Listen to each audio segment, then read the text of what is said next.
Bonjour et bienvenue dans ma cuisine. Aujourd'hui nous allons faire un pesto un peu revisité avec du basilic, de la roquette.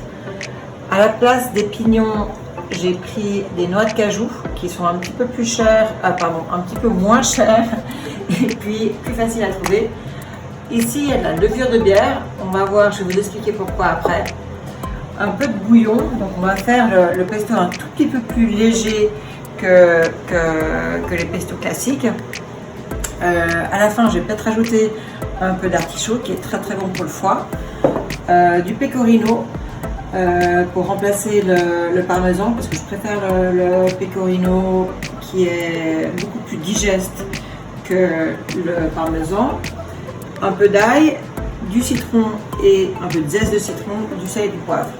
On va commencer avec l'ail. Et pour enlever le goût un peu trop poivré de l'ail, on enlève le germe, comme ceci.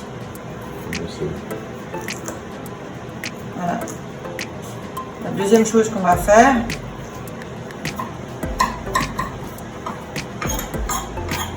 c'est mettre des gousses d'ail dans de l'eau bouillante pendant à peu près 5 minutes.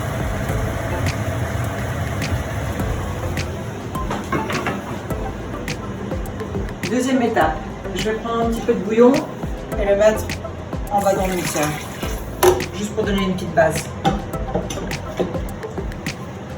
Alors, pourquoi ces deux-là? Déjà, le basilic, c'est hyper bon pour la digestion, c'est anti-inflammatoire, c'est antioxydant. Et puis la roquette, en fait, la roquette fait la même partie des crucifères comme le chou chinois, le kale. Et a donc beaucoup de bonnes vertus pour votre foie. Donc il détoxifie, il soutient votre foie. Donc surtout pendant cette période, c'est bien de soutenir votre foie. Il est riche aussi en vitamine C, en vitamine B, en potassium, en calcium et bien sûr en chlorophylle. Donc je vais rajouter en dernier en fait ces deux-là parce qu'ils sont. Je vais rajouter en dernier le basilic et la roquette parce qu'ils sont plus fragiles et j'ai pas envie qu'ils s'oxydent. Donc je vais rajouter une bonne poignée de noix de cajou, 2. Le reste je vais le garder pour après.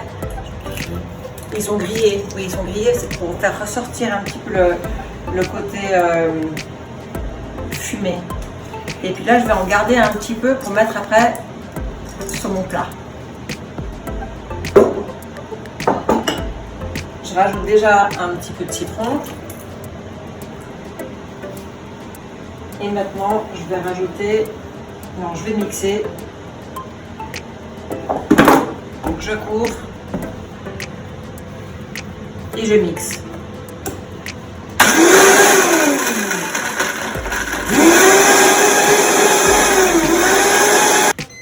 Voilà. Une fois que c'est prêt, et vous faites, là aussi, on va faire bouillir notre eau pour les pâtes. On va rajouter l'ail dans notre mix. Et puis là, je vais rajouter plus ou moins à quantité égale, un petit peu moins de roquette peut-être que de basilic. Et le basilic, alors déjà 1, il faut jamais laver le basilic. 2, il faut jamais couper le basilic avec un ciseau ou avec un couteau. Donc il faut le déchirer. Et là, j'ai mis 2 gros bouquets. Et bien sûr, il faut essayer d'acheter le basilic bio. Voilà. Donc, on remixe. Tac, tac et tac. On y va.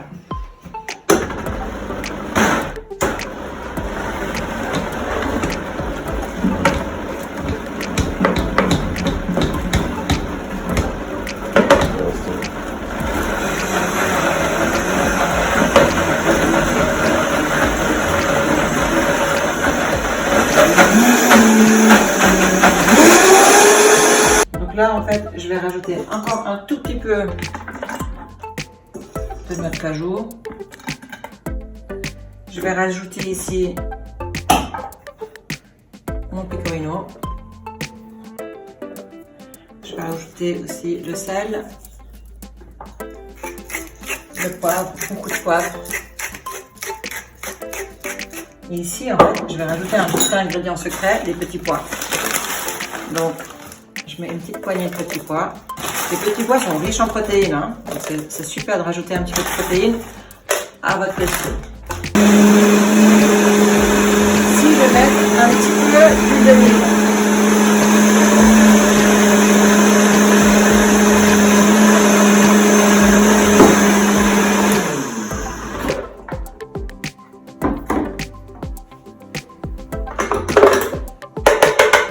On va goûter.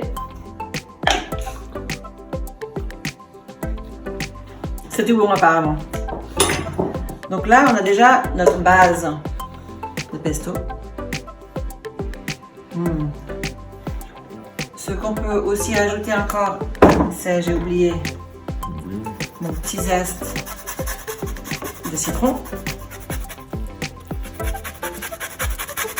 J'adore le citron. Il va aussi l'aider à prévenir de l'oxydation parce que ce pesto, je ne vais pas seulement l'utiliser pour ce soir. Je vais l'utiliser aussi pour un autre jour. Je vais le mettre sur du saumon. Je vais le mettre sur mes asperges. Je vais le mettre sur ma salade de tomates mozzarella. Et là, en fait, avec ce pesto, il se garde facile de 3 jours dans un conteneur sous vide. Hermétique. Voilà, donc là, je vais le mettre dans mon petit récipient. Comme ça, je peux le réchauffer facilement plus tard. Vous avez un super basilic. Un super pesto. Et juste pour finir, donc avec les ingrédients qu'on a utilisés, c'est quand même un pesto qui est un petit peu différent. Bien sûr, vous pouvez l'adapter. J'ai pas vraiment compté les portions. Faites avec ce que vous avez. Changez, si vous n'avez pas des noix de cajou, vous pouvez très bien rajouter des noix de pécan par exemple. Et puis, je vais faire la suite après avec les pâtes. Toujours cuisiner les pâtes en dessous des minutes qui sont inscrites sur le paquet. Donc là, c'était 11 minutes, j'ai fait à peu près 9 minutes. Chose très importante, je vais presque oublier, c'est garder un petit peu du jus de la cuisson. Vous allez voir pourquoi. Hop. On transfère tout ça. On rajoute le liquide là-dedans. On rajoute une bonne portion de pesto.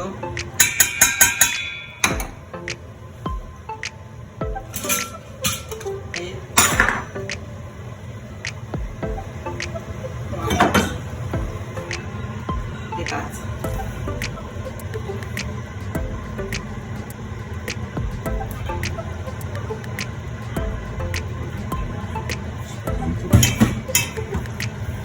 On va bien mélanger. Regarde cette belle couleur. Et on va même rajouter un peu de roquette dedans qui vont faner. Je t'ajoute encore un peu de pâte.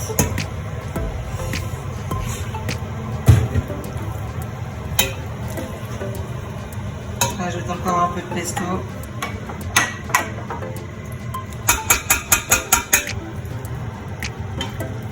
Je rajoute encore un petit peu d'huile d'olive. Et je rajoute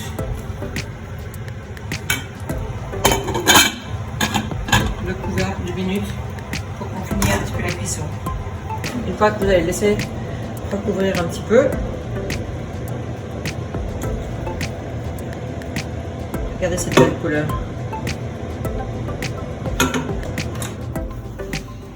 Et là, on termine avec un peu de pecorino. Pour les gens qui ne veulent pas mettre du parmesan, du fromage ou du pecorino sur leurs pâtes, on peut très bien utiliser la levure de bière. Ça remplace le fromage. Ça donne un goût un peu maltais, similaire au fromage, qui est très bon. N'oubliez pas, cette version de pesto est un petit peu plus allégée. Donc il y a moins d'huile, il y a moins de parmesan, il y a moins de fromage à cause du fait qu'on a utilisé le bouillon.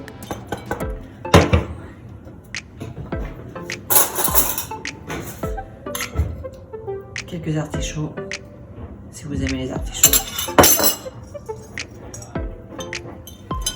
Les petites miettes de cajou concassé. Encore un peu de poivre.